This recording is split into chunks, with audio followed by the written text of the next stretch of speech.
मुल्क के माशी, सियासी, इक्तसादी हालात पर तफसीली बातचीत हुई और सब लोगों की राय ये है कि इन लोगों से मुल्क नहीं चल रहा।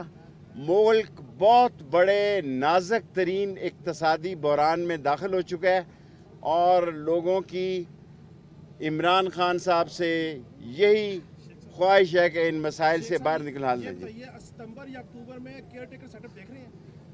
मैं ये तो नहीं कहता, अल्टीमेटली मैं मुस्बत हालात भी देख रहा हूँ। दोनों चीज़ें, मुल्क इलेक्शन की तरफ जाना चाहिए, ये इमरान खान का मुतालबा है और डिमांड है, और आज की कोर कमेटी की भी ये डिमांड है कि फिल फॉर इंतखाब की तरफ चला जाए।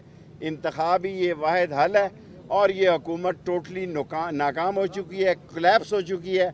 ना इंटरनेशनल इनको इमदाद मिली है, ना मुल्क के अंदर इनकी साथ। आप बड़ी पेशन गोया करते हैं, कितने दिनों की? मैं पहले 6 महीने से कह चुका हूँ कि 15 अक्टूबर तक अहम है, 15 अक्टूबर तक अहम है। इंशाअल्लाह ताला बातचीत के भी कोई सियासतदान दरवाजे नहीं बंद करता। मेरी कोई बात नई नहीं है, मैं 50 साल से आपके सामने सियासत कर रहा हूँ। ना बातचीत के दरवाजे बंद होंगे, ना अपना हक छीनने या लेने के लिए पुरअमन तरीके से चौक और चौराहे की सियासत ख़त्म हो।